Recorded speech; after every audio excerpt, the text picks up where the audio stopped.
essentials. EPA Administrator Lee Zeldin said Wednesday his actions will eliminate trillions of dollars in regulatory costs and hidden taxes, lowering the cost of living for American families and reducing prices for such essentials such as buying a car, heating your home, and operating a business. The Biden administration had said the power plant rules would reduce pollution and improve public health while supporting the reliable, long-term supply of electricity that America needs. Pennsylvania residents who need assistance in filing their income tax returns can use the free services of the AARP Foundation's tax aid program. Here's more from Danielle Smith.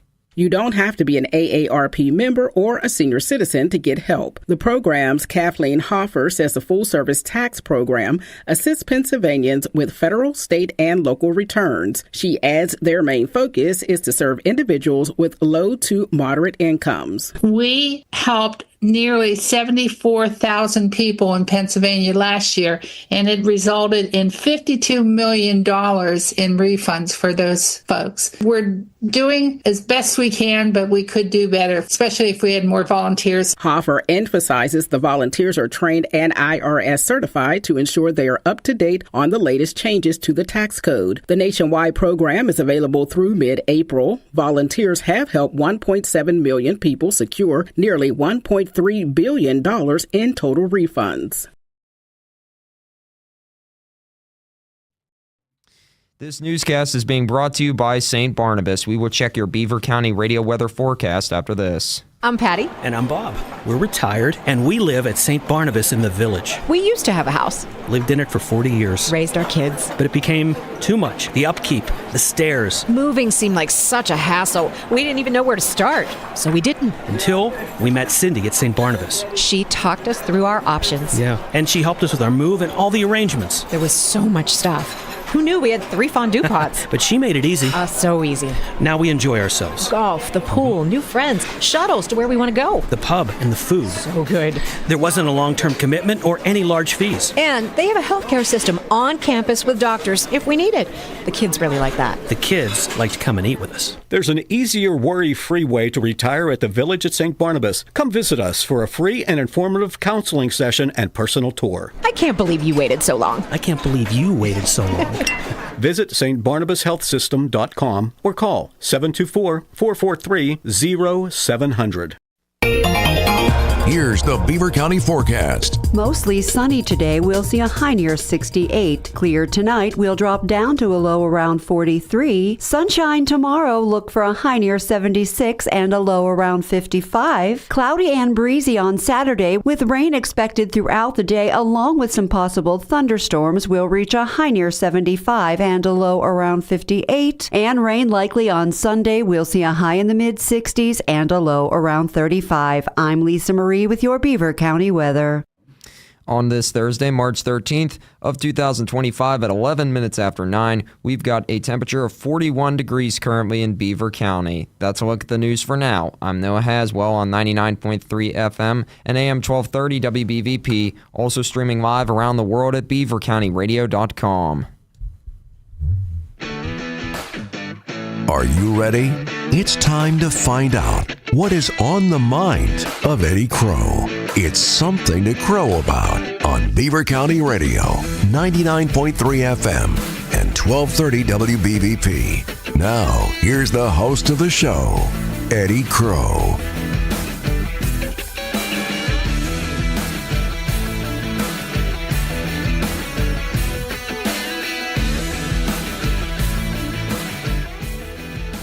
It's Thursday. It's the second Thursday of the month. That means rapping with the reps. We're going to rap with 2 reps. If you've got questions, you can call them in. Josh KAIL will be calling in. He's got something going on, and I understand that. But Roman KOZAK is in the studio here with me. You can also post your questions on the Facebook Live feed that I just pressed the button and started. Well, you sick of the job yet? Good morning, Eddie. How are you? Try that again. Are you sick of the job yet? No, absolutely not. There's a lot to learn. I'm enjoying it. It's government is a messy business, but it's also a business where you get to serve your constituents, and I love that part of it.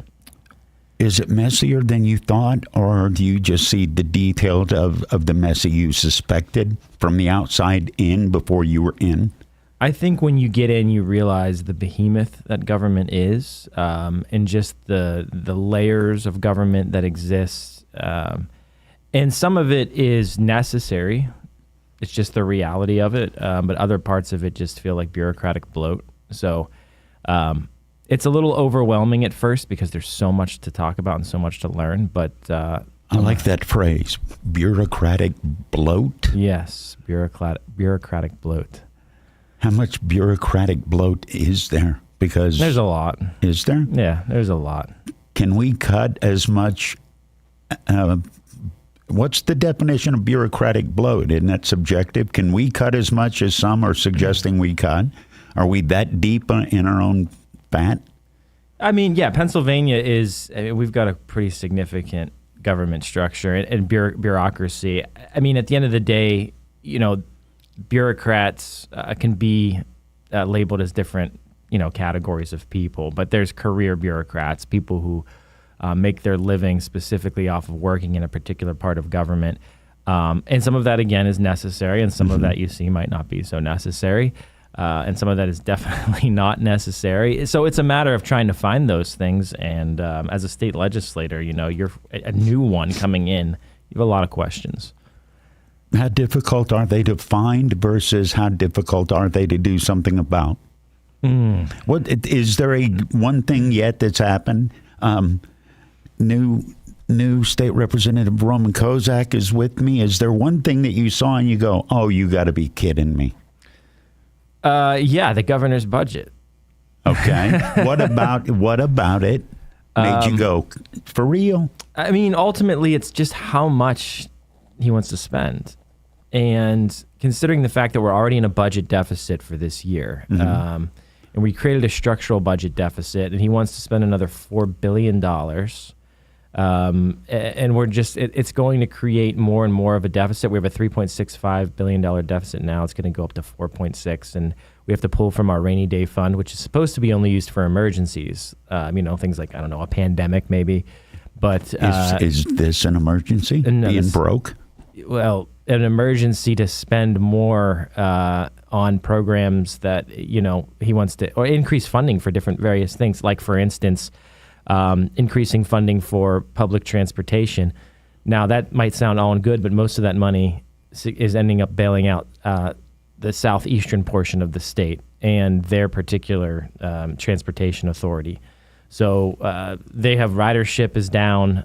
They're not seeing as many people involved since the pandemic, and so they need more money. And rather than raising rates where they are and trying to restructure some of their business, they're just asking the state government for a bailout. You just brought up a point that's come up from time to time, and I want to ask you, because you're seeing this with fresh eyes. How underrepresented and underrespected is the western part of the state versus the eastern? I would say it feels very significant when you're there.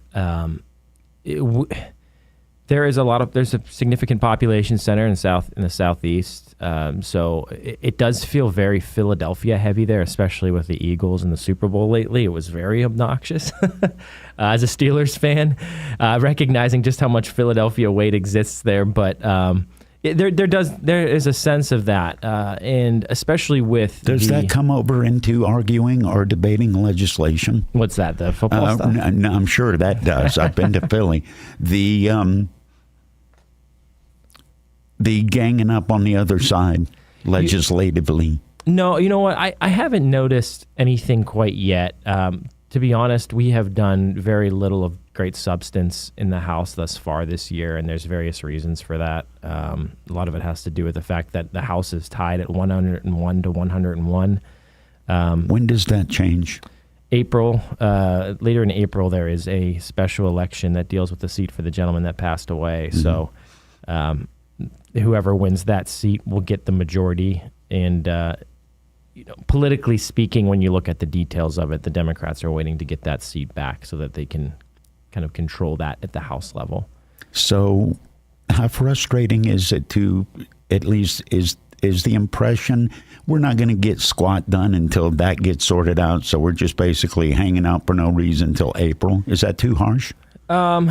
some might say, as a new person there, there's so much to learn. We are doing, we have worked on some legislation. One of the things in particular, we had to vote on a bill dealing with the avian flu issue that's going on as it relates to farmers and caring for those chickens. And it's a serious issue. It thankfully hasn't made its way to humans or anything like that. But there was maybe one reported case, I think, in Louisiana. But other than that, the problem is it's gotten into Pennsylvania, and so we had to vote on a bill dealing with testing for those particular chickens, just to make sure that we have enough manpower to do that. Are there concerns regarding the manpower available because of all the cuts? From everything I'm being told from people in the agriculture space, especially a few representatives that I work with that have their own farms, have told me that, yes, there are significant concerns with the number of people being able to perform these tests, because you regularly have to swab these chickens, and there's a lot of chickens. Millions and billions of chickens. Yes. Is anything possible to be done at the state level to try and mitigate that and mitigate the shortages of government workers, seemingly? For this avian flu? Avian flu, for ag, for the Commonwealth. Yeah, there were some provisions taken early on. The Secretary of Agriculture, Redding, I don't know too much about some of his background, but I have been having conversations again with people in the ag space who said he did some things early on that actually helped Pennsylvania protect the cattle, because this is an issue that's also ending up in cattle as well. So there are things that the state can do in order to try to help prevent some of the spread of it amongst chickens. But this is a big reason why we see our egg prices so significantly high right now. It's something to crow about. Roman KOZAK is here, rapping with the state rep Roman KOZAK.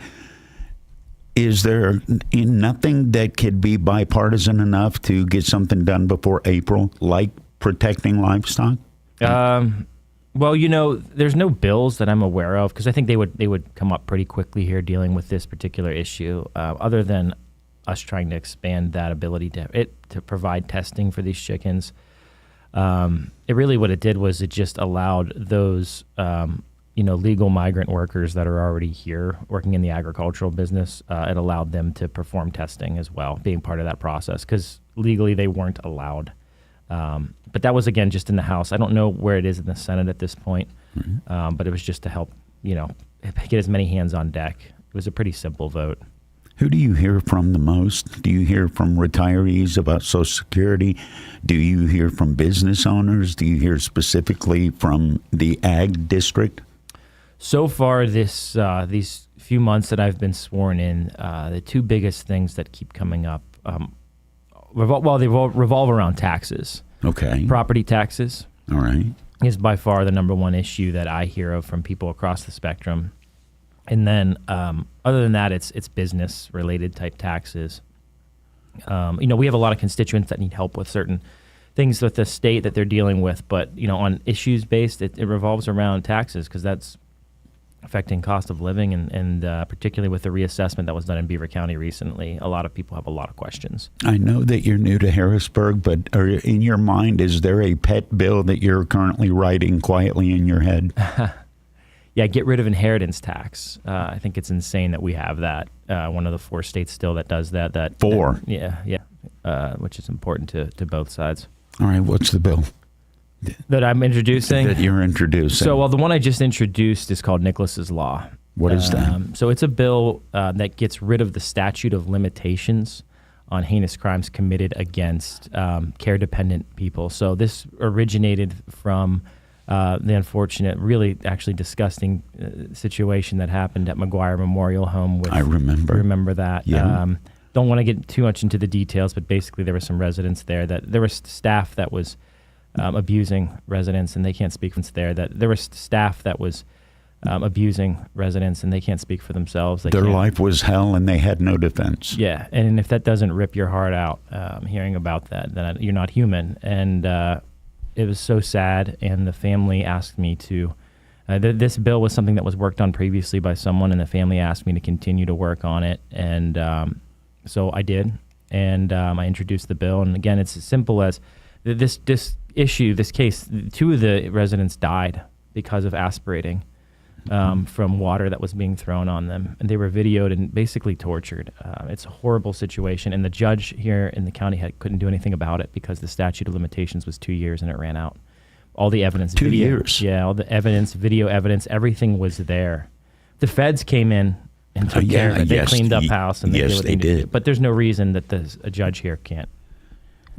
What possible reason would somebody have to not want to vote for that?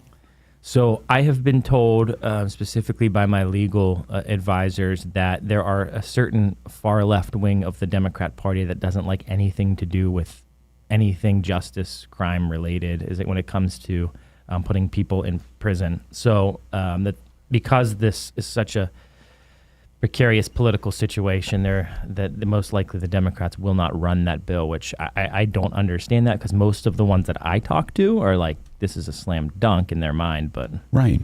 And not to make it political, it would be a rare display of bipartisanship. Yeah. All sides coming together to recognize. Okay. I think we have Josh KAIL on the phone. I hope this is Josh. Is this Mr. KAIL? Eddie, how are you? I'm good. I'm here with your friend and colleague, Roman KOZAK, and I'll get you caught up with everything we've been talking about.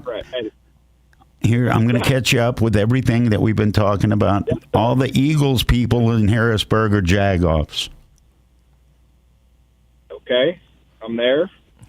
I like that. All right, I'm going to take a break and do news. Josh KAIL joins us by phone. Roman KOZAK is here in the studio. It's Rapping with the Reps on Beaver County Radio.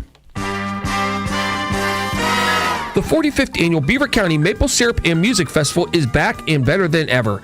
It's all happening on Saturday and Sunday, April the 12th and 13th at the Lodge in Brady's Run Park, just off Route 51 in Brayton Township. While the star of the show is scrumptious Pennsylvania maple syrup drizzled over all-you-can-eat homemade pancakes, there will also be live music with numerous crafters and vendors. Tickets, including pancakes and sausage, are just $15 for adults, $10 for kids under 12, and seniors and military, along with first responders, are just $12. There will also be Pennsylvania pure 100% maple syrup for sale, along with buckwheat and cornmeal flour.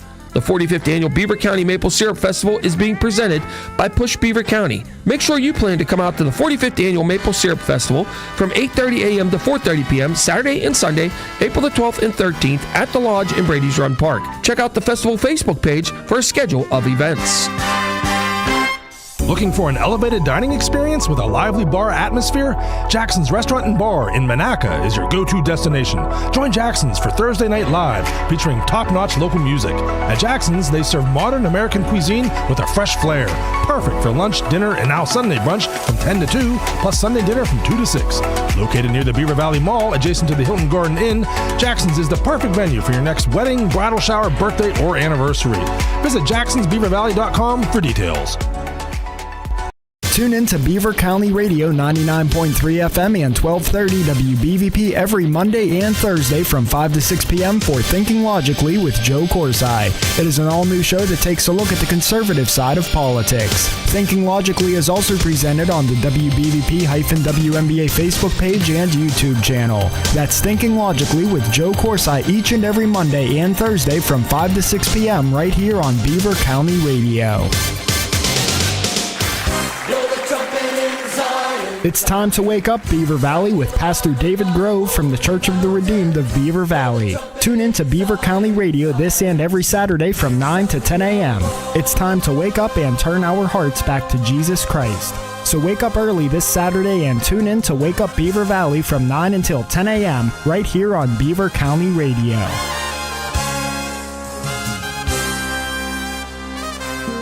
95.7 and 99.3 FM, along with WBVP, WNBA, and BeaverCountyRadio.com, invite you to tune in to Sounds of Faith.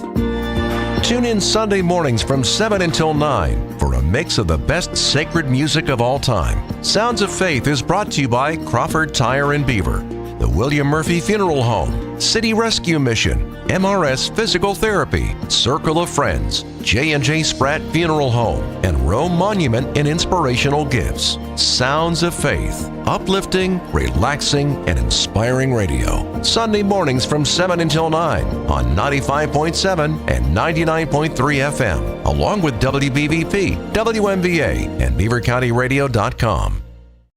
Unbelievable savings at B&R Camper Spring Sale and Open House March 13th through the 16th. B&R Camper Sales, Route 422 East, known for their integrity on everything they sell and service. 10% off accessories and parts, refreshments, and fun at B&R Camper Sales and Service. View their website or call 1-888-287-8481. Freedom United Federal Credit Union proudly presents the return of Beaver County's #1 buy, sell, and trade show, Yankee Trader. The all-new Yankee Trader is back, and popular show host Diane Brocious will return to host every Saturday morning from 10:30 a.m. to 12:30 p.m. on Beaver County Radio. So get ready to buy, sell, and trade every Saturday right here on Beaver County Radio. The Yankee Trader Show is brought to you by your friends at Freedom United Federal Credit Union in Rochester. Oh my goodness, Amy, it's so good to see you. Jennifer, how are you? I'm fine. How are you? Is your mom doing any better? Thank you for asking. I don't know if I can answer without being emotional. I'm sorry. I'm just tired and worried. I can't always be there for her, and it's so stressful. I really understand. That's how I was with my dad. I'd recommend calling St. Barnabas. We did.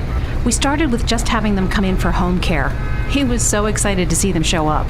And when he needed more, we were able to move him in at Beaver Meadows, where he still has his own home-like space and excellent care.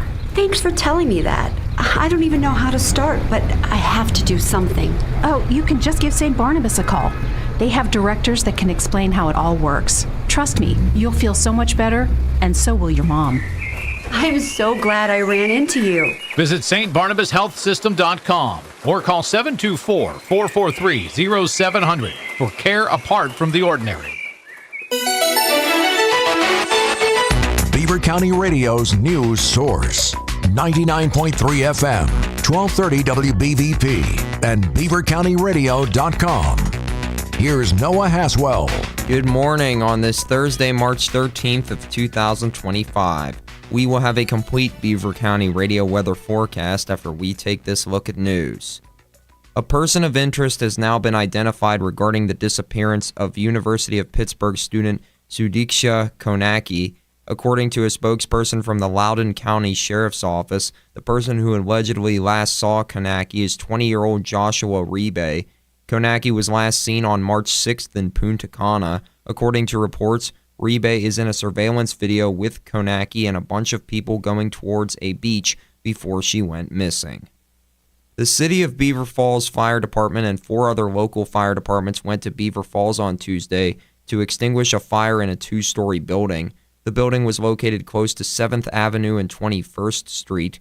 The fire came from the 2nd floor and spread to the house next door. Negative results were found after a search of the second house, which only took minor damage. Nobody was injured, and the firefighters took about 2 hours to put out the fire. The Beaver County Rehabilitation Center in Aliquippa will host their yard sale for the community from 9 a.m. to 2:30 p.m. on May 30th and from 8 a.m. to 1 p.m. on May 31st. A variety of limited items will be sold.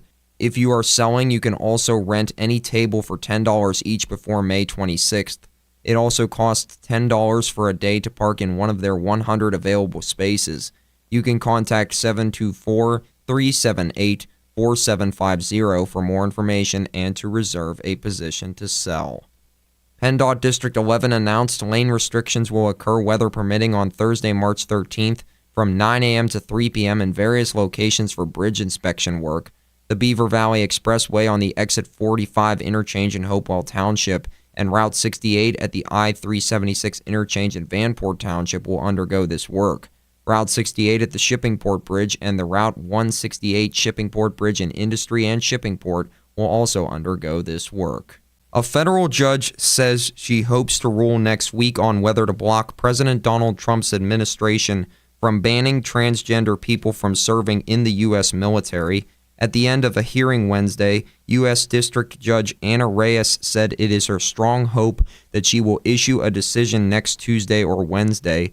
Reyes spent most of the hearing peppering a government attorney with questions about a new Defense Department policy that presumptively disqualifies people with gender dysphoria from military service. The new policy stems from a January 27th executive order by President Donald Trump.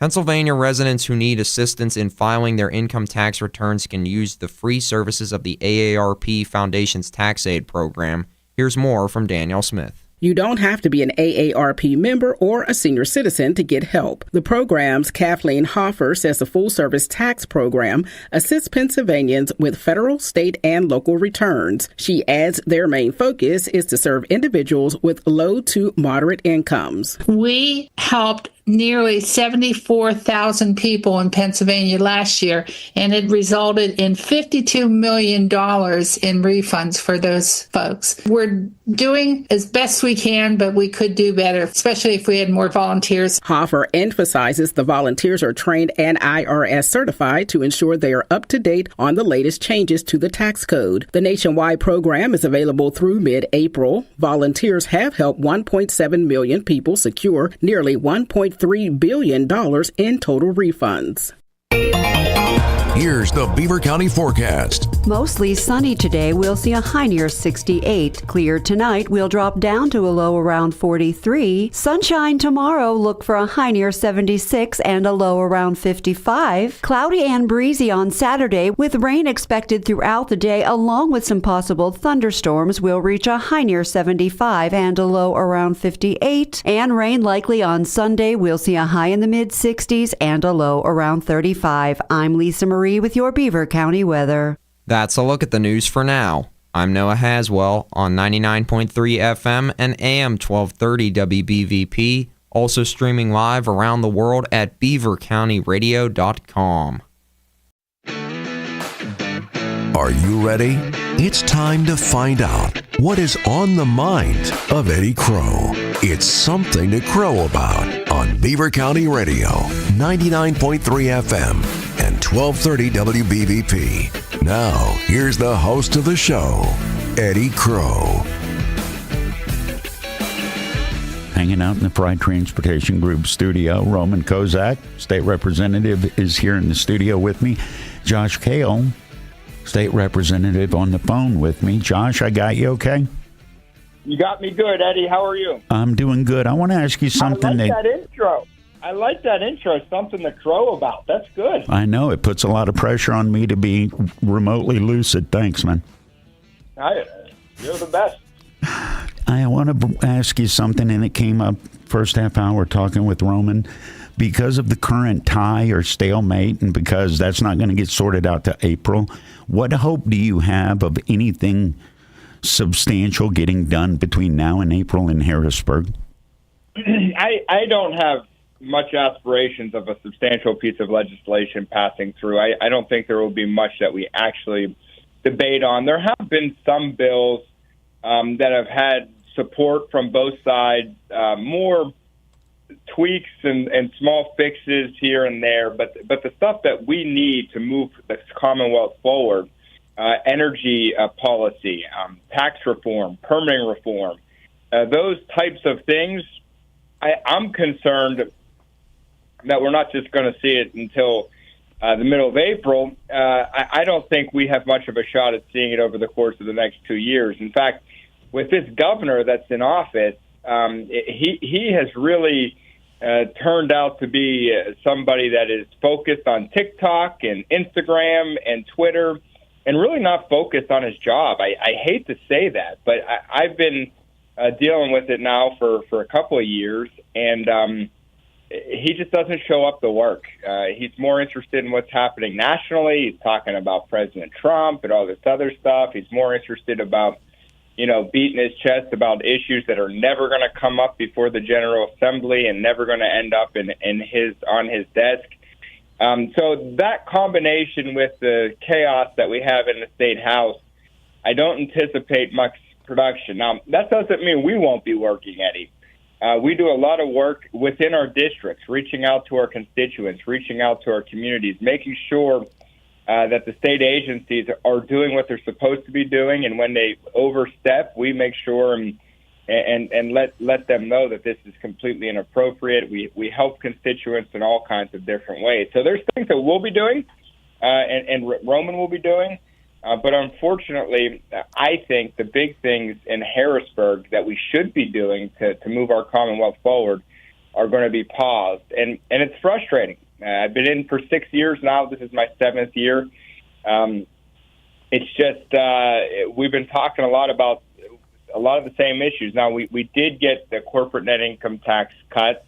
It's actually my bill that got through the House, and that got onto the governor's desk ultimately on a budget deal. But, that's 3 years ago. There's other things that we need to do, other things that we need to change, and we're going to keep advocating for it, but sometimes it does feel like you're banging your head against the wall. Josh, what's the most pressing issue that you hear about? You say there are things that we need to change. What's the number? You get one thing to change about the Commonwealth right now. What is it?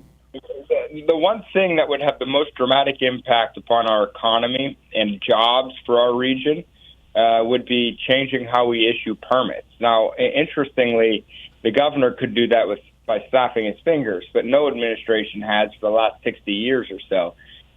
So we have to step in as a legislator and establish permitting reform. I know that doesn't sound all that sexy, but, when it takes 2 years to get a permit done in Pennsylvania and it takes 2 months or 2 weeks to get a permit done in Ohio so people can start building large-scale projects, where are people going to go? And that has a dramatic impact in particular for communities like ours that are pretty close to West Virginia and Ohio.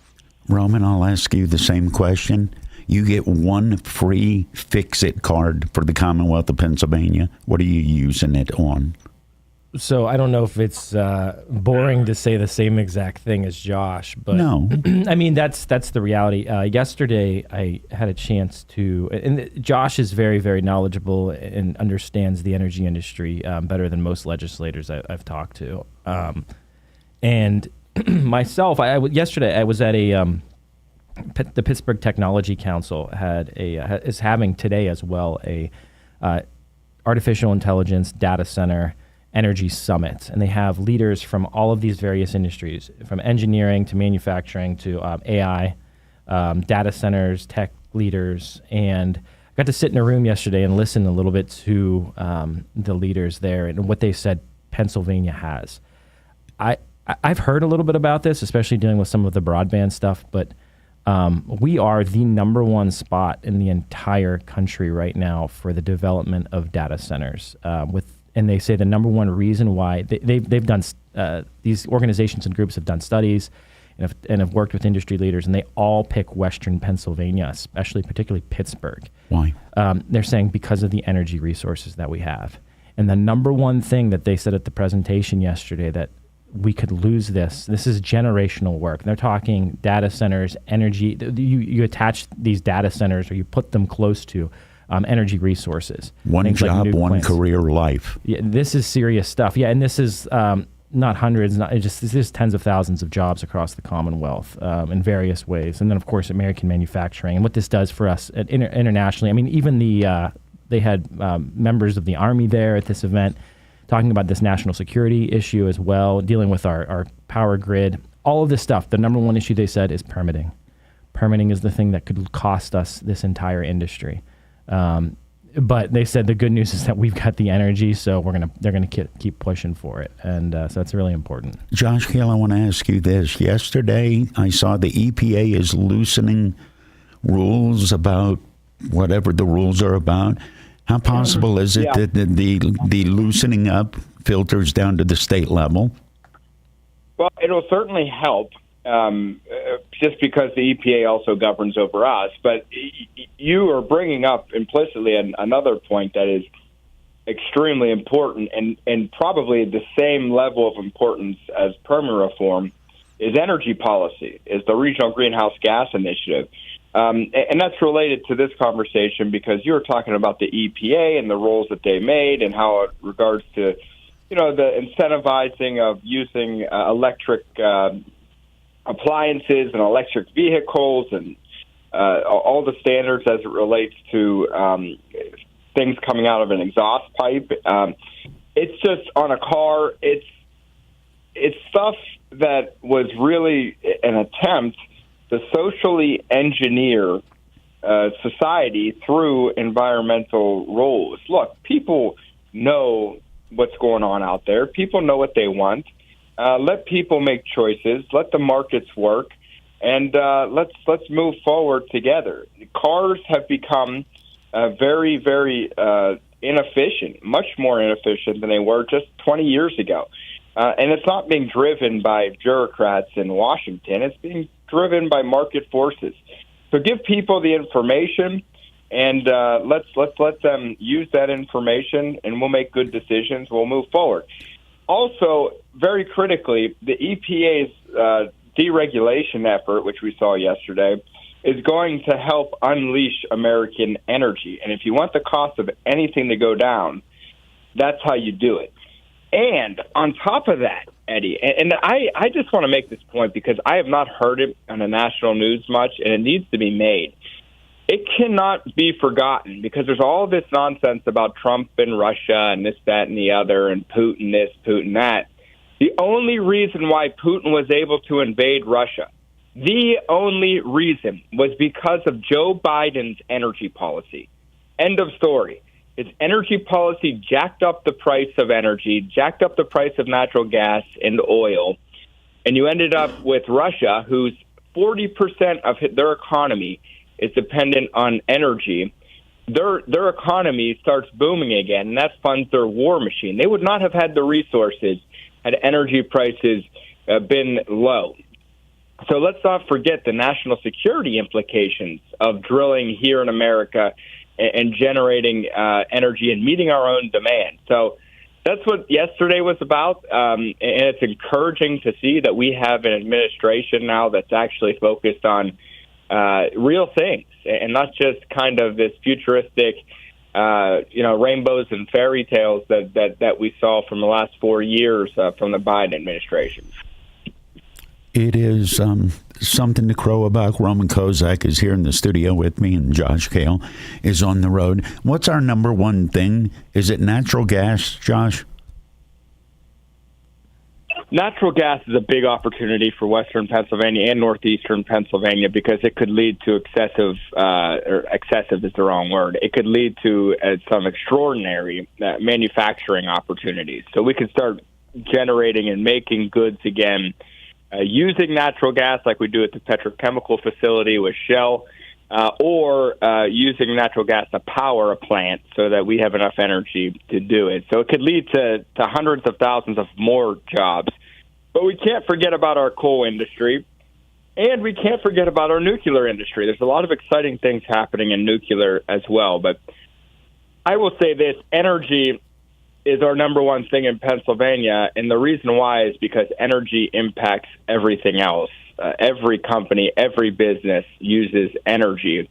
And when you have abundant, affordable, and reliable energy, everybody wins. And in Pennsylvania, there's absolutely no reason why we wouldn't have a lot of abundant, reliable, and affordable energy. Roman KOZAK talking about energy like Josh was there. Let me ask you this.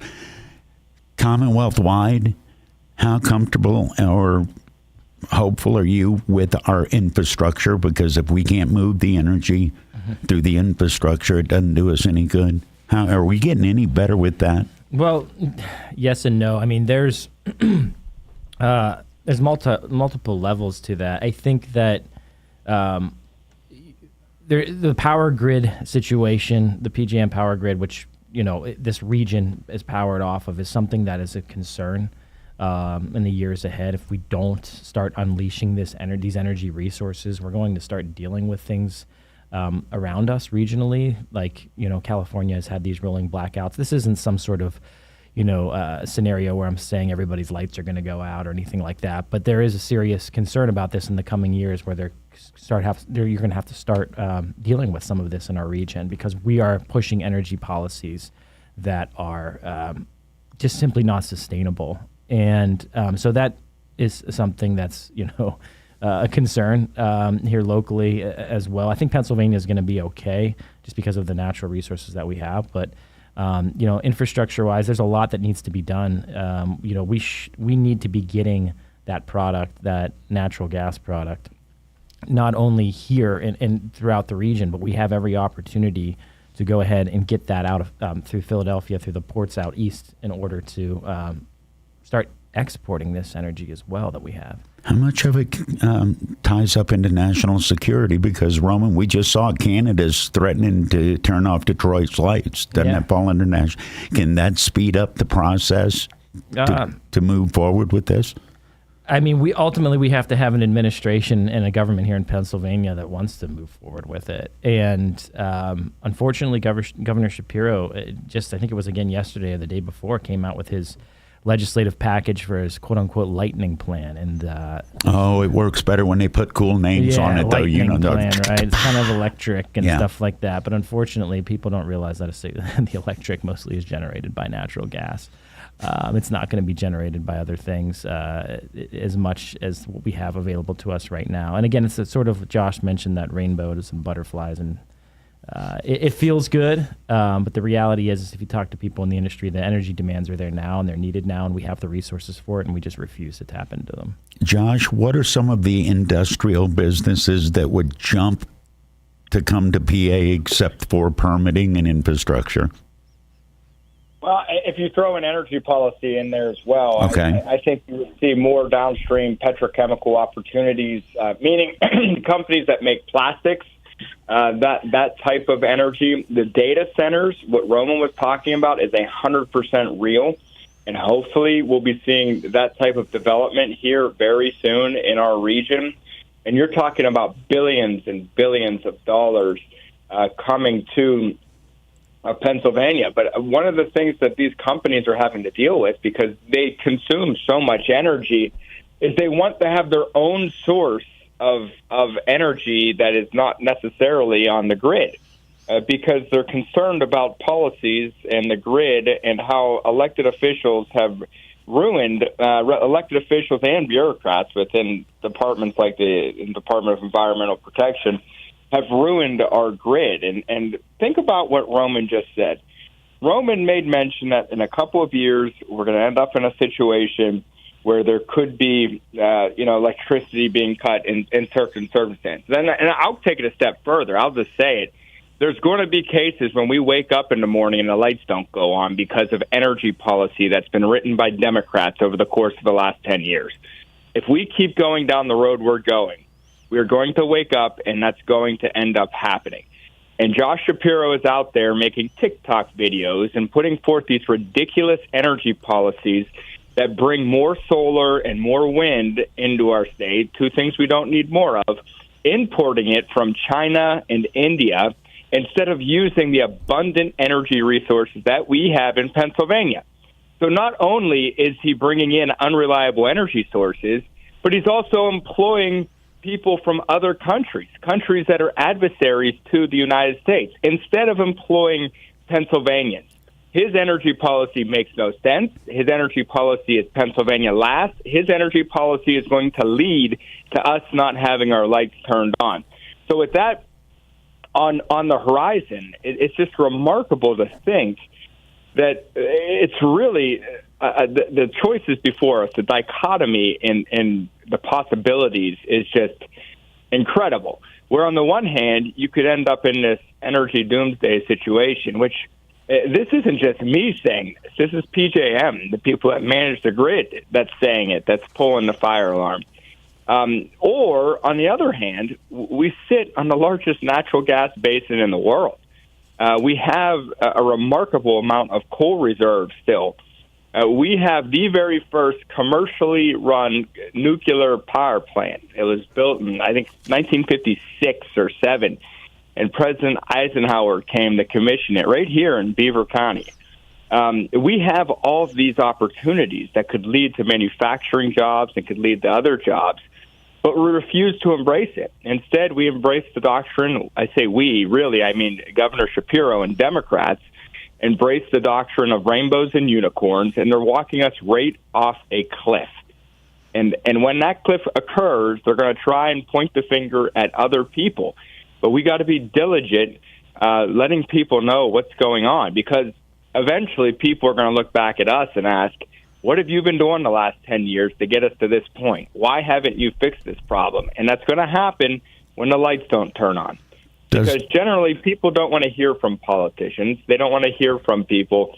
They want to go and they have their own lives, and they have things that they got to focus on, like making sure their families are all right. But when the lights don't turn on, it's going to be a problem. And I'll just add to that, between the deficit that Shapiro is pushing with his budget and the energy taxes from things like Reggie or his new Lightning plan. Yeah, I mean, this is a 30% tax increase on energy.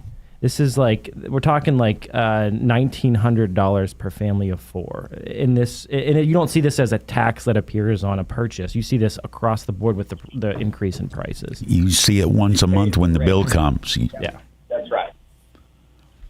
Mr. KAIL, very much appreciate you taking the time to call in. Is there anything that you wanted me to ask you that I didn't? Aaron Rodgers. Oh, yeah. Hey, what do you think about Aaron Rodgers as a Steeler? Oh, I'm not real excited about it. I'm not going to. I mean, look, Aaron Rodgers is a phenom, but he's, 41 years old? 41. They cut his leg off and counted the rings. We gotta find a youthful, young. We gotta rebuild, and this has been the kryptonite for the Steelers. They just they have not been able to find anything post Big Ben, and Big Ben, I think we're realizing now and learning to appreciate him after the fact, maybe a little more, of how much of a talent and how valuable he was to the team. I'll be straight with you, Eddie. I would rather see Big Ben come back and play for the Steelers than bring Rodgers in. But ultimately, they need somebody with youth. They got to rebuild. They got to rebuild, and maybe that means tanking it this year, and then next year when all those quarterbacks are coming out of college football, have a really high draft pick and go from there. But it's going to take some time. They need to rebuild. You still at playing weight? I know you were a running back. What do you think? Go down there and say, hey, do an Uncle Rico on them, man. I mean, 3.6 yards per carry. Right on. That was my college average. If I was in the NFL for 14 years and carried that average every year and had, a couple hundred carries, I would be in the Hall of Fame. Oh, my God. Josh, thank you, my friend. That was a joke. Eddie. No, it wasn't, dude. I did have 3.6 yards per carry, though. It will keep you employed. You might not start, but you'd have a helmet, as they say. 14 years.